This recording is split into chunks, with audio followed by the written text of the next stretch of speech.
What's going on, y'all? Machiavelli Mills TV. So look, y'all, there is something about the black talent in WWE that I've noticed for a very long time, and it always struck a nerve with me. You know, when they in these interview formats, right? And they always, when they talking about the wrestling business, there is something that they do and say that always gets on my nerves.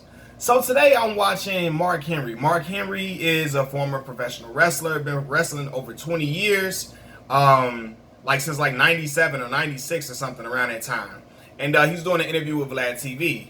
During this interview with Vlad TV, Vlad is asking him about his days being a professional weightlifter, his days in the WWE, and so on and so forth. So when they get to talking about his time in the WWE, Vlad comes out and asks him about, racism in wrestling.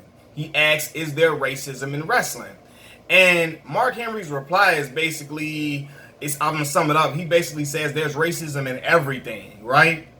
And I'm looking like, I'm listening to him talk, and he's strategically dancing around the subject, tap dancing around the issue instead of attacking it head on and answering the question specifically, right? And I understand you don't want to say that that wrestling is racist because you still work with the WWE. You don't want Vince McMahon to exile you because we all know that people who are not on good terms with the WWE can't even have their names mentioned on the WWE shows. But he could have specifically went into detail about incidents that he's encountered or stuff that he's seen and say, yes, there have been racist things that have occurred within the business or amongst my coworkers that I have addressed or so on and so forth. But he didn't even do that, right? He just danced around it completely.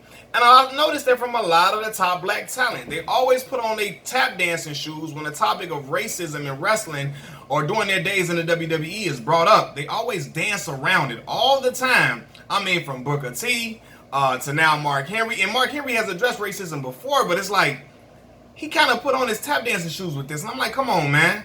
And from The Rock, who was half black and half Samoan. But every time a black wrestler I noticed this too. Every time a black wrestler has an issue with something, it'll be like a guy like Booker T. He'd be the first to come out to speak out and defend the WWE or go against what the black wrestler said. It never fails. Time and time again. For example, when Booker T was thirsty, I'm talking about thirsty to defend Hulk Hogan.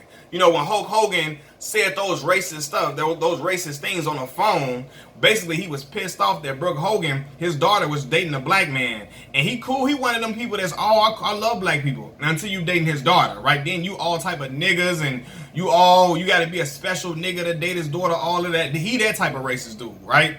And Booker T was so thirsty to say he wasn't racist and all this and all of that when Hulk Hogan was on tape admitting to be racist, right?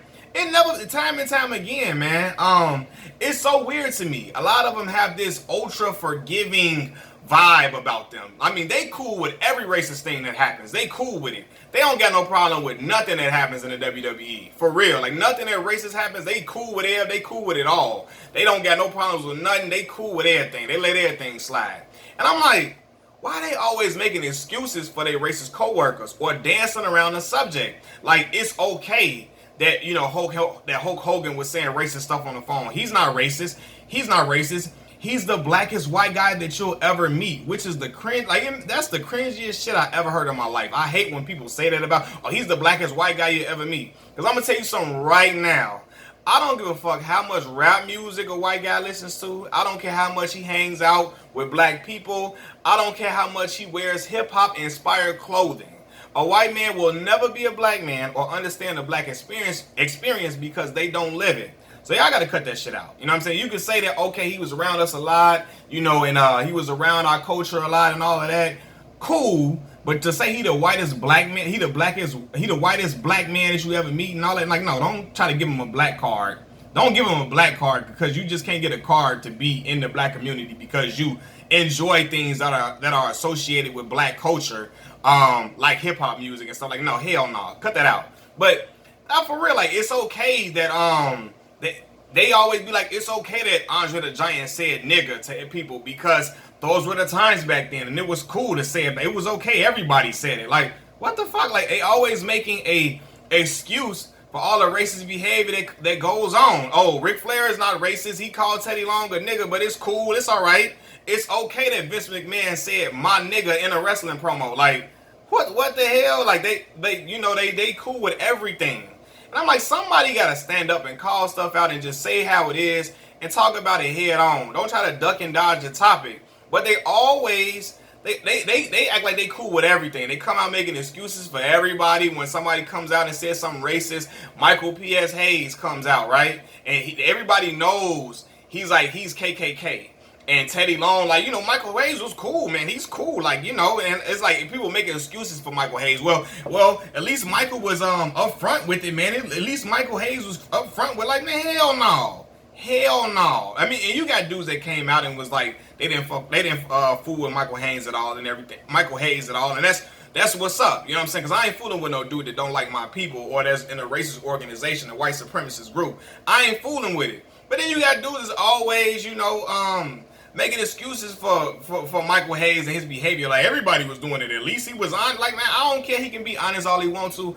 I'm still ain't fucking with him. You know what I'm saying? He say nigga to me, I'm whooping his ass. Because it was even an event in a situation where they said that Michael Hayes told Mark Henry that he's more of a nigga than him. He told Mark Henry, I'm more of a nigga than you. No, the hell you not. What the fuck? Like, watch your mouth, bro. You know what I'm saying? And again, you got people thinking that, because you listen to black music or something that you black, and I'm like, man, no. And being black is not equal to being a nigga. That's a derogatory term that they use for black people. But I mean, looking like I see it all the time, and a lot of the black wrestlers, they always try to dance around racism. They try to dance around a topic or act like it doesn't exist, or they always making excuses for their coworkers. It's okay. It's okay that he said. It's okay that he was saying nigga left and right. It's okay. It's all right. Everybody was doing it. It's all right. It's okay. Like, no, it's not. You know what I'm saying? And Teddy Long talking about Michael Hayes was cool, and I had known Michael Hayes was a cool guy, and I'm like, nah, I found how cool he was. He's saying nigga left and right, and everybody is saying that he was open. Like, everybody really was saying that Mike was racist. From all accounts, everybody says that Mike was like basically in the Ku Klux Klan. You know what I mean? So I don't care. You can be cool with me firsthand. I'm not gonna be cool with you just because you cool with me and you don't fuck with my people. I'm not gonna be one of them dudes that's, oh no, Teddy's not Teddy Longs. He's not like the rest of those niggers. He's not like the rest of them. He's cool. He's the cool one. Nah, fam. I'm not gonna be your token black dude or he's the cool one. Like, I be looking like, fam, like, why all of them be liking to dance around stuff? You know what I mean? It takes certain guys to open their mouth and speak up about certain stuff and not be meek and mild and docile about it. Like, they want the black dudes in the wrestling come out to be the apologists for the racists all the time. The Rock couldn't wait to come out and defend Hulk Hogan. He couldn't wait to come out and say, oh, Hulk's a great guy, man. He's not racist. He's a great. He couldn't wait to come out on the front lines for Hulk Hogan and jump out and save him. Like, I'm like, man, listen. I could be cool with you. I could be cool with a coworker or whatever. Right? He could be white or whatever, or any other. He can be something other than black, right? I can be cool with you. But the moment I hear you on the phone, making the remarks about my people, talking about my folks, I'm not defending your ass. I'm not jumping out there on the front lines for you.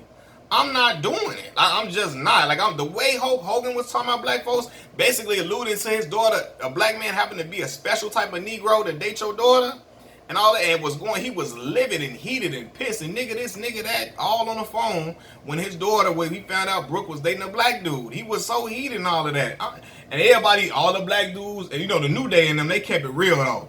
The New Day kept it real. I read it, but it's like, I don't know, man. It's like a lot of them be so thirsty to come out and defend these dudes. I be like, I couldn't imagine myself ever coming on the front lines for somebody, and I'm hearing how you feel. You could be cool with me all you want to, but when I know you feel some type of way about my people, negatively, you got all these racist stuff about my people, you saying you racist with these statements, I'm not fooling with you.